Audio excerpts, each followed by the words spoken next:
mayores vamos a ver topografía, tegumento, que recuerden que se refiere a la piel, osteología, es decir, vamos a ver un poquito de hueso, artrología, que son las articulaciones, y miología, que son los músculos. Vamos a ver un poquito de todo, ¿ya? Todo respecto a cabeza y cuello de animales mayores, ¿ya?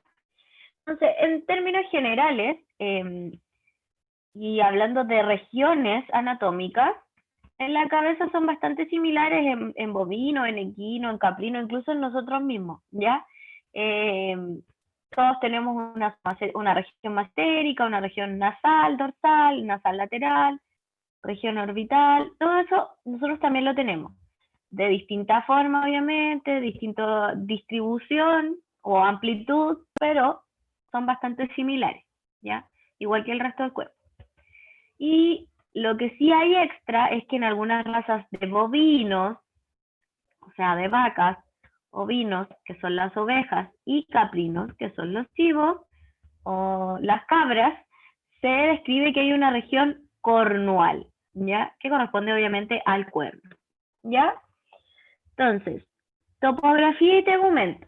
El tegumento, recuerden que son las capas de la piel, son dos capas de piel, la epidermis y la dermis, y en el caso de la porción más distal, digamos, de los miembros, va a corresponder al corion. Recuerden que el corion era una porción de dermis muy, muy, muy irrigada, y que en el equino por lo menos tenía muchísima importancia, ¿ya? Se fijan en las estructuras más profundas por medio del tejido subcutáneo. Un tejido súper importante, más o menos imaginario, porque al final es grasita más amplia o más delgada, pero un poco ambiguo el tema del subcutáneo, porque tenemos subcutáneo bajo todo el cuerpo, ¿ya? Entonces, algunos grupos de pelos van a destacar por su función o agrupamiento, y tenemos los pelos táctiles y los pelos ornamentales. Los táctiles van a ser aquellos que cumplan funciones, ¿ya? En este caso, obviamente, como el nombre lo dice, tienen que ver, no hay ningún problema, vaya nomás. Los pelos táctiles tienen que ver, obviamente, con el tacto. ¿Y qué significa eso? Que el pelito, al tener contacto con alguna superficie, otro individuo, etcétera, etcétera, le puede entregar información, o al revés, entregar su información al otro individuo, por ejemplo. Un ejemplo bastante sencillo son los gatos, ¿ya? Los gatos, sus bigotes son táctiles. Y no significa que el gato va a tocar con los bigotes y va a sentir que es cada cosa ni nada. Pero sí le dan una distribución espacial, le ayudan a orientarse consigo mismo, e incluso vamos a ver que hay unas glándulas que secretan ciertas feromonas, le van a ayudar a distribuir esas feromonas, ¿ya? Lo mismo que cuando los gatos hacen toritos y como que se llega contra las sillas, uno mismo, etcétera, con eso están dejando sus feromonas en ese lugar y marcando, ya sea por familiarización o por marcaje de territorio, ¿ya? Entonces vamos a encontrar en varios lugares estos famosos pelos táctiles. Supraorbitales, que son estas como cejas largas que vemos a veces sobre el ojo. Infraorbitales, esos son menos común. Cigomáticos, es decir, en esta región de acá, bucales, etcétera. ¿Ya? Los bucales son los más comunes en los carnívoros, como decíamos, los bigotes de los gatos, ¿ya? Y los otros son pelos ornamentales. Ornamental viene como de adorno, es decir, son pelos que su única función es estética, ¿ya? Que se vea más bonito para su especie, porque no todo, por ejemplo, ese chivo con esa barba, la belleza es subjetiva, ¿ya? Entonces, tenemos el ejemplo más claro, la barba en los caprinos. También en los equinos vamos a tener el flequillo, esta chasquillita, o incluso la crin completa. Es más, los pelitos de la cola, esos largos también. Son pelos que si yo los crezco, o sea, si yo los corto, vuelven a crecer y no van a tener ninguna influencia en el animal. Si yo corto un pelo táctil, incluso puedo llegar a generar problemas de equilibrio en el animal. Así de severo es el tema, ¿ya? Así que los pelos táctiles hay que tenerles mucho respeto, no cortarlos idealmente.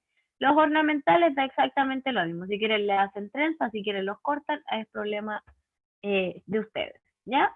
Eso es para que lo tengan claro. Entonces, respecto al cuellito, tenemos que, en términos muy generales, las regiones del cuello van a ser prácticamente iguales a la del canino.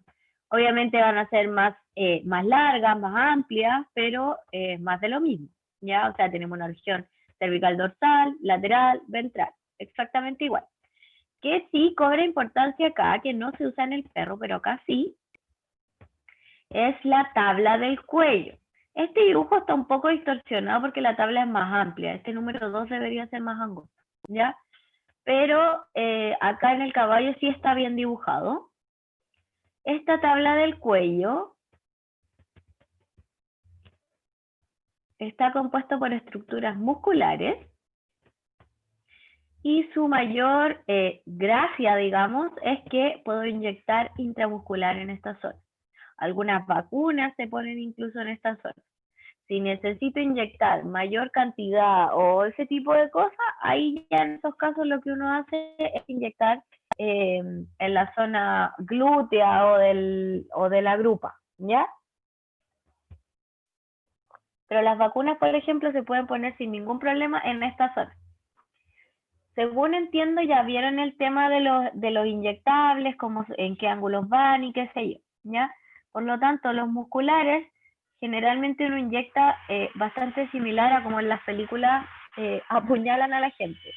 O sea, uno va con la jeringa recta y en el caso de animales mayores tiene que ser con un poquito más de fuerza, ¿ya? Cuando, bueno, lo que pasa en la pandemia, cuando vayan a prácticas se van a dar cuenta si llegan a practicar con animales mayores y después se cambian a menores, o viceversa, que uno va con un grado de sensibilidad o de bruteza, no sé cómo decirle, distinto, ¿ya? Porque en las vacas y en los caballos uno tiene que usar jeringas más grandes, pinchazos más rudos, etcétera. En cambio, en el perro uno todo lo hace más delicado, con agujas más chiquititas, lo mismo los gatos, ¿ya? Entonces, por eso es importante que sepan que esta zona es la donde se inyecta principalmente. Y esta misma zona nos va a dar otra pista, que es el surco yugular. ¿Qué voy a encontrar ahí yo? La vena yugular, ¿ya? Y la gracia es que ya no solo tengo un lugar para acceder a pinchar, sino que voy a tener tres. Puedo pinchar intramuscular, incluso puedo pinchar subcutáneo en esta misma zona y puedo ir incluso endovenoso, ¿ya? Entonces, la tabla del cuello en el equino va a estar compuesta por la región cervical lateral y va a corresponder a dos músculos que ya habíamos visto en la clase de canino. El brachiocefálico y el esternocefálico, ¿ya?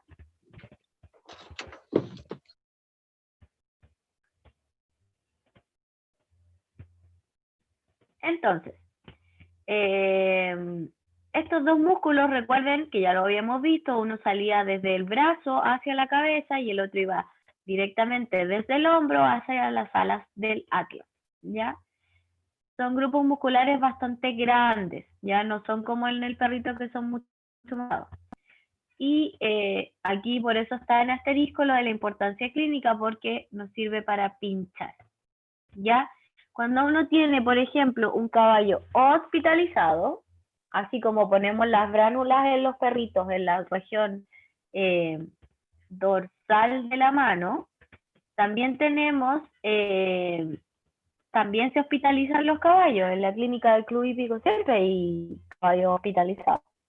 Profe, Dígame. profe, ¿cuál fue el otro nombre que dijo? Dijo el brachiocefálico a los músculos. El homo transverso. Dijo otro nombre, ¿no? Esternocefálico, eso está más abajo. Ah, ya. Me debo haber confundido, perdón. El brachiocefálico y el lomo transverso, esos dos componen la tabla del cuello. Ya. Si es que lo dije mal, corríjanlo al tiro, ¿ya? Sí, preguntaba. Muchas gracias por la aclaración, de Me verdad, quedó la, porque no me di cuenta que lo dije mal. me quedó la. Ya, muy bien. Entonces, brachiocefálico y lomo transverso, tabla del cuello. Y el esternocefálico, que parece que lo dije mal, va aquí abajo, chiquillo. Recuerden que nace desde el esternón y va hacia la cabeza. Por lo tanto, entre el músculo esternocefálico y el brachiocefálico, que recuerden que iba del brazo hacia la cabeza, voy a encontrar este surco. Y este surco me va a dar, en este caso, la vena yugular. ¿Ya? Eso es súper importante. Y es súper importante también que tengan conciencia de que alguien preguntó algo. No importa, Luchito. Justo estaba preguntando, estaba preocupada por los dos Luises, así que me alegro que hayan aparecido, espero que estén bien, ¿ya? Profe, yo vengo manejando. Sí, con cuidado nomás, eso es lo más importante, chiquillo, manejo con cuidado, ¿ya? Sí, profe, gracias. ¿Ya? Entonces, enchufémonos acá ahora. Recuerden que ingurgitar una vena, siempre hay que hacerlo más hacia donde me permita que esta venita efectivamente se infle, es decir, se ingurgite, valga la redundancia. ¿Por qué? Porque si yo aprieto acá, la vena se va a hinchar hacia arriba y lo que queda hacia abajo es que yo voy a estar cortando la circulación. Lo mismo que si fuera una manguera. ¿Por qué? Recuerden que las venas van desde distal hacia el centro del cuerpo, que es el corazón. Las arterias van al revés y por lo tanto, si esto fuera una arteria y yo la presionara aquí abajo, se va a inflar hacia arriba, se va a extender, dilatar. Pero si fuera al revés, sí, como es una vena,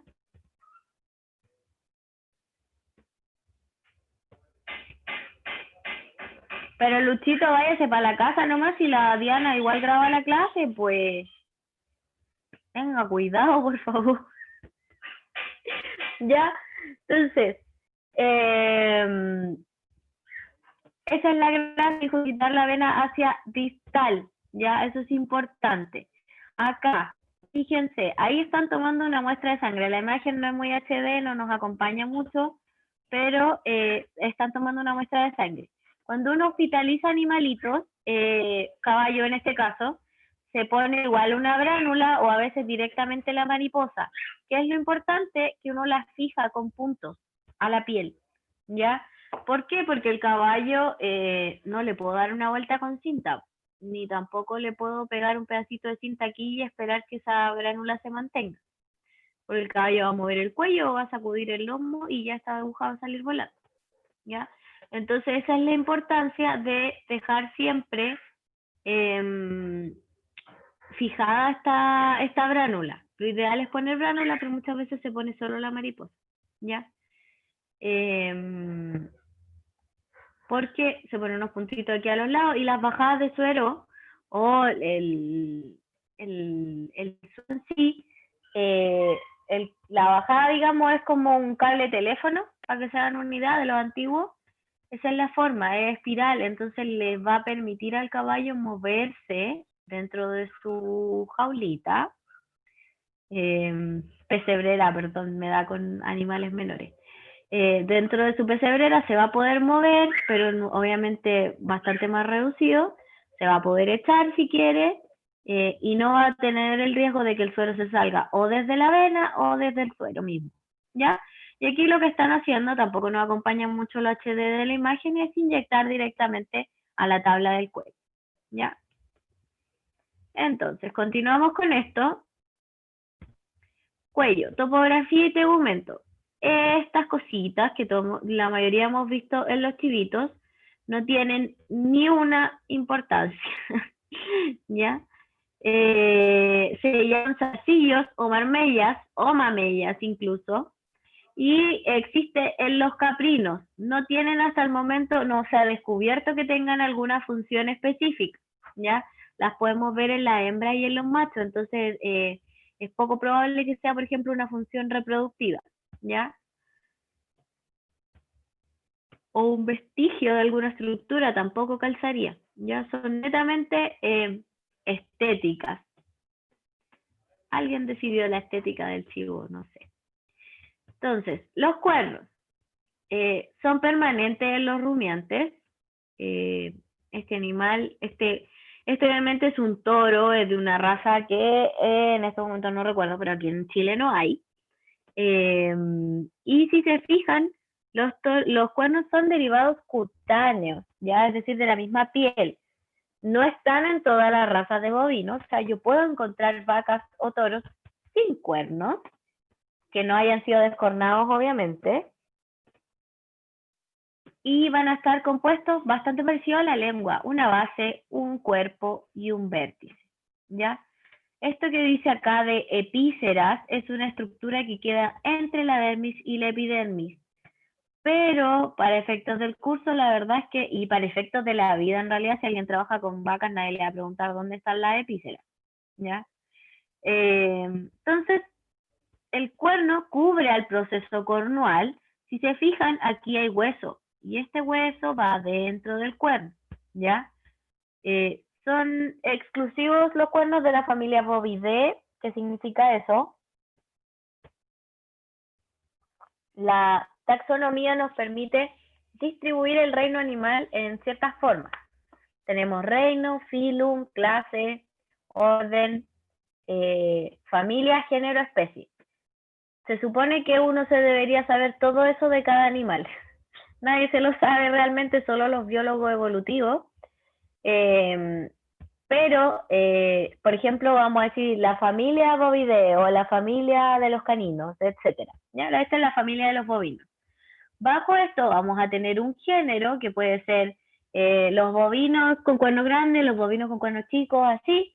Y finalmente vamos a tener la especie, que va a ser el tipo de vaca que vamos a encontrar. ¿Ya? Eso es netamente más biología, chiquillos, así que no es muy importante que lo sepan. Pero si a alguien le queda la duda, quería explicárselo.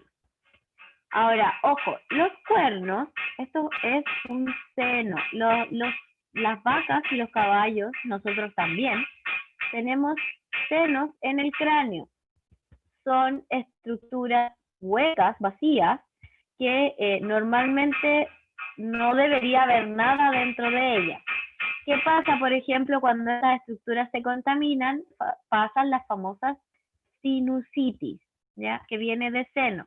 Seno y itis, o sea, itis es inflamación y sinu viene de seno, del latín, ¿ya? Entonces una sinusitis o una inflamación de esto.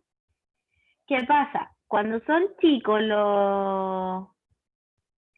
los bovinos, muchas veces en los planteles se hace un manejo que es cortar los cuernos o descornar, ¿ya? Denme un segundo. Los descornadores son como los encendedores de los autos. Esa es como la forma que tienen. Déjenme ver si me carga el internet para mostrarles uno. Existen obviamente unos más macabros que son como una llave Ale, pero hay otros. Les voy a mostrar al tiro. El descornador eléctrico normalmente es bastante parecido a este que está acá. Es como un cautín. No sé si todos conocen los cautines, pero es como un lapicito o incluso como una pistola y se calienta por dentro. Ya tiene un pequeño agujero que se calienta y eso permite quemar el botón del cuerno o cauterizarlo desde chico, ¿ya? Esto se tiene que hacer en animales pequeños, ¿ya? Aquí está una imagen más clarita. Internet está como un poquito lento, así que va a demorar un poco en cargar. Pero esta es la forma. Y no sé si alguien ha visto chivos o ovejas, no, ovejas no, chivos o vacas o terneros, digamos, cuando son bebés, que el cuerno apenas se siente, como si estuviera brotando un diente, una cosa así, es muy chiquitito. Y la gracia de esto, efectivamente, es ponerlo en ese botón cornual. ¿Se fijan que es bastante parecido a los encendedores de los autos? Esos que se apretan y después salen calientes. Esto se pone directamente en ese cuerno, lo cauteriza, lo quema y no vuelve a crecer. ¿Ya? Aquí hay como tipo pistola, hay de bastantes formas. ¿Qué es lo importante? Estas máquinas están bien pensadas porque todas tienen esta superficie bastante pequeña. Entonces, si yo tengo un ternero ya juvenil, si voy y le pongo un descornador, no me va a alcanzar para quemar ese cuerno. Ya tiene que ser solo botones cuando son muy pequeños. ¿Ya? Profe, Dígame. ¿cuál es la función o para qué se debería descornar un Bovidae? Súper bien. La idea del descorne en planteles por lo menos es evitar accidentes, más que nada. ¿Ya? Porque los animales pueden quedar entre medio de las jaulas enganchados o pueden incluso tener accidentes entre ellos mismos. ¿Ya? O sea, Eso, si se elimina netamente por el eso se hace ese manejo. O sea que si se eliminara el tema del hacinamiento, no debería ser necesario. Igual se hace, porque por ejemplo en el sur, en las crianzas que son abiertas, igual se hace el manejo, ¿ya? O sea, esto por ejemplo está mal hecho, ¿ya? Y lo otro que pasa también es que los cuernos, al ser estructuras similares a las uñas, obviamente es más grueso, se quebran, ¿ya? Y eso genera un dolor, imagínense, hay hueso adentro, es como sacarte la uña, genera un dolor salvaje en el animal y se puede evitar haciendo esto cuando son chiquititos, ¿ya? Yo igual lo encuentro un poco macabro, pero prefiero que se haga esto a que después les pase una cosa así, ¿ya? O que les hagan cuando ya son grandes, que se hace también, ¿ya? Fíjate, aquí dice, sangrado efusivo por descorne de un animal con más de 2 meses de edad. ¿Ya? Hay hartos manejos que a mí en lo personal no me gustan en los bovinos, yo por eso no me dediqué a esa área. Ahí está la famosa pistolita. Si se fijan, aquí no se nota que hubiera un cuerno. Pero es mejor cuando se hacen así que cuando se hacen cuando el animal ya está grande. ¿Ya? Esto es ejemplo y dice infección e inflamación necrótica, es decir, se está muriendo el tejido por descorne de un animal adulto. Esto puede pasar porque intentaron descornar el animal o porque el animal tuvo algún accidente y se quebró ese cuerno, ¿ya? Por eso es importante también el manejo de los cuernos, no solo por el tema del hacinamiento, ¿ya? Existen, como te digo, en el sur hay porque existen tipos de razas que tú las tienes que criar a campo abierto, que no las puedes criar así nada, sobre todo las de carne. Y en ese caso, las vacas son súper curiosas, entonces pueden llegar a tener accidentes. Por eso se hace ese manejo, pero lo ideal es hacerlo de manera amigable, cuando son pequeños. Les mentiría si les digo que se hace con anestesia porque no lo recuerdo. Creo que sí, ya estoy casi segura que igual uno pone un bloqueo local, como cuando uno va al dentista y te ponen un pinchazo de lidocaína, bastante parecido, ¿ya? Eso sería como el manejo ideal, ¿ya? Y bueno, hasta el momento espero que vayamos para allá. Pero como les digo, sí o sí, lo importante sería hacerlo cuando son pequeños. Quédense con eso, ¿ya? Porque si no, genera este tipo de problemas. Y esto genera muchísimo dolor, puede generar una infección, porque como habíamos visto, el seno frontal está conectado. Entonces, si yo, por ejemplo, en esta vaca que estamos viendo acá, pusiera una manguera aquí arriba, es bastante macabro, pero es para que me entiendan, pusiera una manguera con agua, el agua va a salir por la nariz, ¿ya? Y muchas veces pasa que si hay infecciones, yo veo descarga nasal, ya descarga purulenta.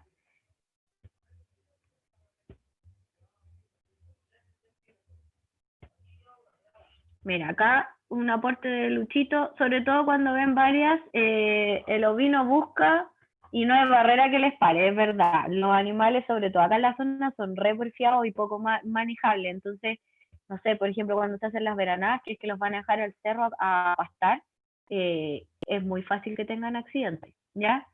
Y sí, se usa anestesia, pero en algunos lados no la usan, efectivamente. Yo en la universidad me tocó ver descorne y lo hacíamos con un bloqueo local de lidocaína, que se estaba por aquí.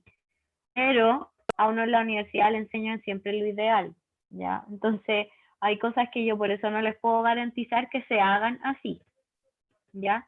Ahora, la castración también es bastante macabra, chiquillos, no es solo el tema del descorne, de hecho diría que el descorne es más amigable que la castración. Porque muchas veces, sobre todo los planteles de chivos, por ejemplo, les ponen elástico en los testículos a los chivitos, recién nacidos. Eso es Entonces, con el elástico los dejan caer solo, ¿no? ¿Cierto? Exacto, el elástico lo que provoca es que no llegue riego sanguíneo al testículo y eventualmente se empieza a necrosar y finalmente se cae muerto el pedacito como de piel y los testículos. Según ellos es más amigable porque el animal es chico y no le duele tanto. Yo creo que le duele igual, simplemente es más chiquitito, ¿no? ¿Ya? Así que, como les digo, el tema del descorne en estos casos es así. Muchas veces he visto igual que les liman los cuernos cuando ya son grandes, y eso es con otro tipo de función. Y el cuerno obviamente hay que limarlo hasta cierto punto y todo, pero ahí ya me estoy metiendo en un tema que para mí no es tan dominado, chiquillo, porque yo, como les digo, me dedico a animales menores, ¿ya? Entonces, volvemos a lo que estábamos de los cuernos. Entonces, recuerden, aquí hay un seno, estos huesos. Entonces, el cuerno es bastante parecido a como sería una uña. De hecho, quienes han visto estos cachos que son como para tomar chicha, se van a dar cuenta que si yo lo miro a la luz, es muy parecido a una uña, así, fea obviamente, pero o a un casco de caballo, también se parece, ¿ya? Aquí hay una diferencia. Las astas. Las astas en la familia de los ciervos, o Cervidae, como quieran llamarlo, se desprenden, ¿ya? Y se van cambiando por temporada. Pero, fíjense, obviamente va a haber un núcleo óseo, tienen unos cachitos bastante similares a los que tienen las jirafas. ¿No se han fijado que las jirafas tienen como dos cachitos pequeños? Bueno, estos gordos también los tienen acá. Y desde ahí es de donde empiezan a hacer esta asta. ¿Cuál es el tema con las astas? Que van, cuando recién nacen, están cubiertas por piel, ¿ya? Esta piel les otorga irrigación para ir creciendo, ir nutriéndose, llegar a cierto tamaño como desarrollado. Pero estos chiquillos, primero, usan las astas como medio de pelea, ¿ya? Segundo, si uno, por ejemplo, va y se mete a un bosque frondoso o, no sé, a un lugar con mucha vegetación, uno se va abriendo paso con las manos, ¿cierto? Va tratando de correr las ramitas para poder avanzar. Estos chiquillos lo hacen con sus cuernos, ¿ya? O chocan muchas veces con la rama y qué sé yo. Y eso mismo va, además de las peleas, desgastando la piel que vive sobre este cuerno y que, como es tan delgada, ni siquiera muchas veces llega a sangrar nada, sino que se va cayendo como pelucilla, no sé cómo explicarlo, ¿ya? Y entonces acá, producto del roce, muchas veces por quien manda, la piel se va a perder y como se va a perder la irrigación, eventualmente las astas se van a caer. Lo bueno es que a la siguiente temporada van a volver a salir y van a crecer mucho más grandes, ¿ya? Así que la canción del venado está mal dicha porque estos cuernos se caen. Los otros son permanentes. ¿Ya? Entonces vamos a seguir con las glándulas sebáceas. Esto habíamos hablado un poquito respecto de los gatitos con sus toritos. Son propias de la piel, se encuentran acumuladas en puntos particulares que pueden apreciarse a simple vista muchas veces y normalmente van asociados a cavidades que van a recolectar sus secreciones, ¿ya? Normalmente tienen función de individualización, es decir, marcar su territorio. Como les decía, los gatos a uno lo que hacen cuando pegan esos toritos es marcarnos, ya sea como que somos de su familia o como que somos de su propiedad, va a depender del gato. Cuando se encuentran asociados a una cavidad propia, tienen una denominación particular, ¿ya? Ejemplo, los gatos tenemos las glándulas circumorales. O sea, no solo los gatos, en todos los gatos, en felinos. Van a encontrarse en los labios, generalmente se encuentran como en esta zona de acá. Si ustedes le levantan los labios a su gato, van a ver que tiene como una espinita en esa zona. Su secreción se libera azotando directamente la cara. ¿Por qué? Porque al liberar esta feromona o esta secreción acá, el bigote nos va a ayudar también a esparcirla, ¿ya? Van a marcar territorio y familia, ¿ya? Eso es súper importante. ¿Quién más hace esto? Los caprinos, ¿ya? Estas son glándulas cornuales, las otras se llamaban circumorales, ¿ya? Chiquillos, en cualquier momento se nos cierra el Zoom, ahí se vuelven a conectar, ¿ya? Las glándulas cornuales las encontramos en los caprinos, se encuentran en la base de los cuernos, en la zona más medial y hacia caudal. Son más activas en la época reproductiva y presentan una mayor actividad en machos. El famoso olor a chivo es real y se produce por estas mismas glándulas, ¿ya? Es un olor característico, bastante fuerte, y muchas veces pasa que uno para realizar manejos tiene que pararse en la zona posterior del cuello de este animalito y afirmar los cuernos de cierta manera, ¿ya? Eso genera que uno quede impregnado con este olor. ¿Por qué? Porque la base de esta glándula está aquí, ¿ya? Entonces es muy probable que uno quede impregnado con ese olor a chivo, y sacarse el olor a chivo es difícil, ¿ya? Las ovejas también, pero las ovejas tienen en esta zona, como del lagrimal. Entonces, por eso muchas veces vemos que las ovejas se pegan cabezazos, no siempre fuertes, pero lo hacen. Que no es solo con función de agresividad o de pelea, sino que también son por este tema, ¿ya? Tenemos las glándulas infraorbitarias en los ovinos, en las ovejas. Están asociadas a un saco cutáneo en la región infraorbitaria, ventral a la comisura palpebral. ¿Alguien me habló? Ya, Luchito, no te preocupes,